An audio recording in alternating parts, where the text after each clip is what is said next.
For 40 years after independence, Burkina Faso's gold followed the same old colonial path. Unrefined, passed through middlemen in Accra, and finally glimmered in the vaults of Zurich and Dubai. In 2023 alone, the country exported about $7.2 billion worth of bullion, almost 4/5 of all export earnings. Then, on the 30th of September, 2022, a 34-year-old artillery captain named Ibrahim seized power, promising to end what he called economic imperialism in khaki camouflage. Many doubted he could move the levers of a sector dominated by multinationals and smuggling syndicates. But less than 3 years later, the terrain really is shifting. When the plant opens later this year, it will be able to purify 150 tons annually, or about 400 kilograms. Enough to process almost triple the country's declared industrial output, 100 direct and 5,000 indirect jobs. For the first time, value-added taxes, assay fees, and minting charges will stay in Burkina Faso instead of Switzerland. Official exports are only part of the story. $4.93 billion in illicit financial flows from the mining sector.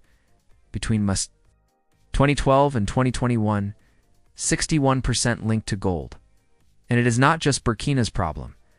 Reuters found that hundreds of tons of African gold reach Dubai each year with no matching export records. To stem the bleed, Junta suspended all export permits for artisanal and semi-mechanized miners on the 20th of February, 2024. Ordering small producers to sell through a new state clearinghouse, the pause sent shockwaves through West African trading hubs, but forced informal diggers into the formal supply chain. Interpol added muscle in early 2025, arresting 200 suspects across 4 Sahel countries and seizing explosives, mercury, and fake bars. Next came the mining code overhaul of August 2024. The state's free carried equity in every gold project rose from 10% to 15%, plus an option to buy another 5% at market value. West African Resources, operator of the flagship Sombrado and Kioka mines, publicly endorsed the change after negotiations. Shareholders grumbled, and analysts calculate that the extra 5 points translate into roughly $30 million a year in additional dividends. 2. Ouagadougou, once all projects enter production. 2 producing Minzwagnian and Bungoand. 3 exploration licenses were transferred from private owners to SOPAMIB, a brand new state company. Critics cry expropriation. Supporters point out that global gold prices are north of $3,300 an ounce. So the upside for public coffers is enormous.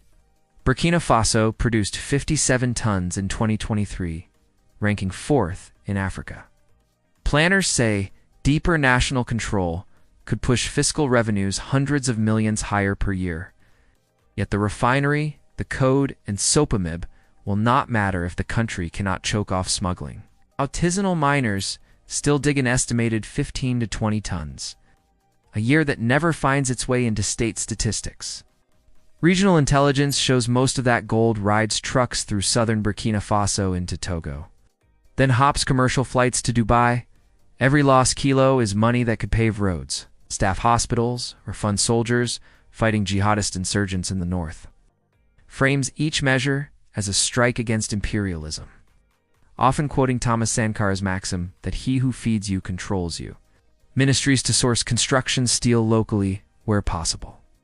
Military rule, human rights concerns, and prolonged transition deadlines raise legitimate alarms. But even opposition economists concede that on gold, at least the junta, has articulated a coherent sovereignty agenda. And if SOPAMIB proves transparent, Burkina Faso could keep billions that once leaked abroad. The stakes are enormous. 2 out of every 5 citizens still live below the poverty line.